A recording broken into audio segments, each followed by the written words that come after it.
What's my number one challenge with fertility clients? The stress they're under.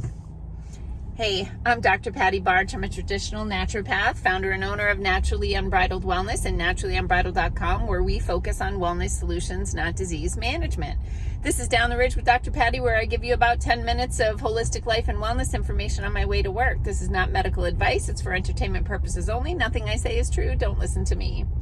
I'm also a holistic fertility specialist, and that's one of the things I enjoy most about what I do. I always say, well, it's fun to get people to poop, but it's really fun to get them to have a baby.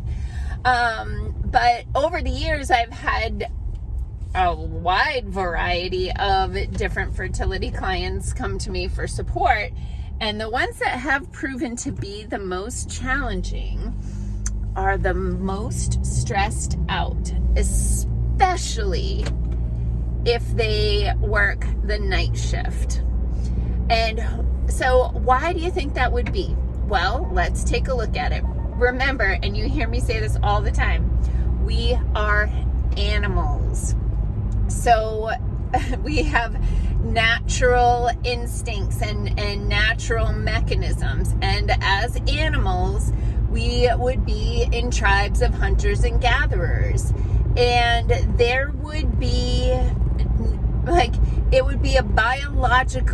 it is a biological disruption to be up and at it during the night. So why do we see problems with this? So if we were living in tribes and we were up at midnight, physically moving things around, bright lights, all the things, it would be because we were fleeing a predator or a fire or an invading tribe, right? It would be a fight or flight response. I thought that was a pheasant. It isn't. The fight or flight response, I like to say, so the fight or flight, this is the sympathetic nervous system, and then what's known as rest and digest is the parasympathetic nervous system. But I like to expand the rest and digest to rest, digest, repair, restore, reproduce.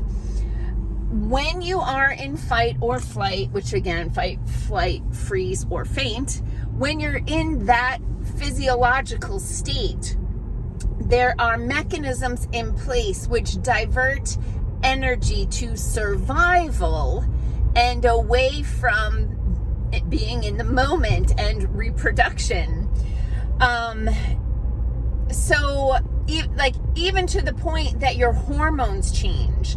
When you are in fight or flight a lot, you make a lot more survival hormones like adrenaline and cortisol, and you make less reproductive hormones like estrogen and progesterone and follicle stimulating hormone and luteinizing hormone. Your body is just very focused on run for your life.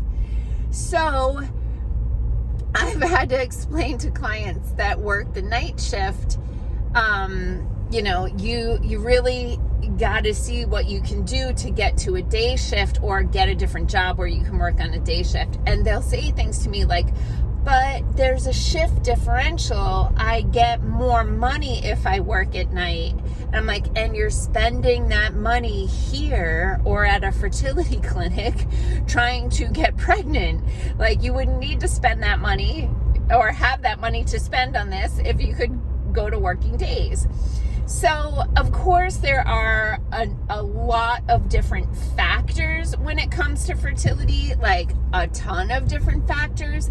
But I've had clients where we've really gotten a lot of the things in order. We've gotten their menstrual cycle balanced, right? They're ovulating, and they're ovulating at the appropriate time in their cycle.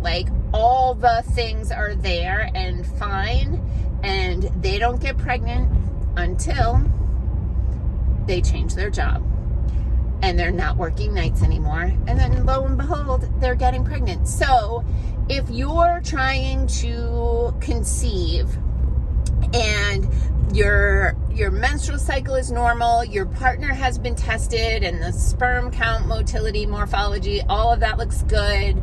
You're ovulating at the right point in your cycle. Your periods are normal and not too light, not too heavy. If all those things are fine, and you've had maybe even had testing to make sure that your fallopian tubes are open, right? And you can't figure out why you're getting pregnant, that's when you got to work on your stress. And what's more stressful than infertility?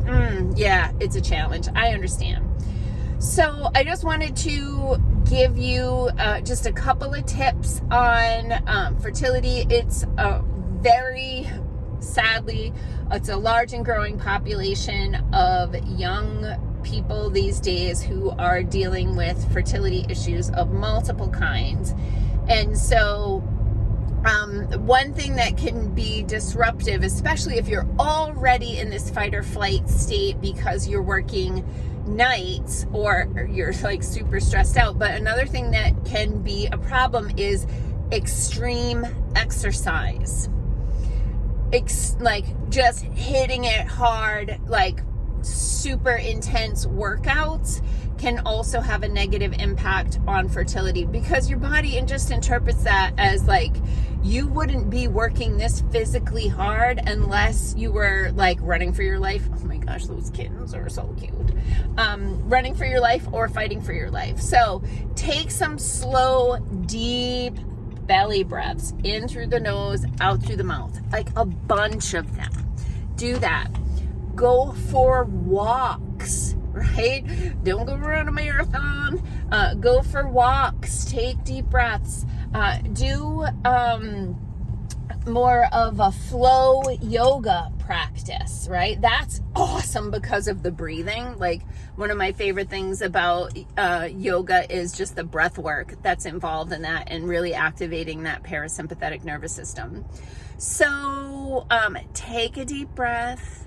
Take a look at your life. Look at the things that you can modify, delegate, chillax, and you'll increase your opportunities for fertility success. Peace out, peeps, and have a healthy day.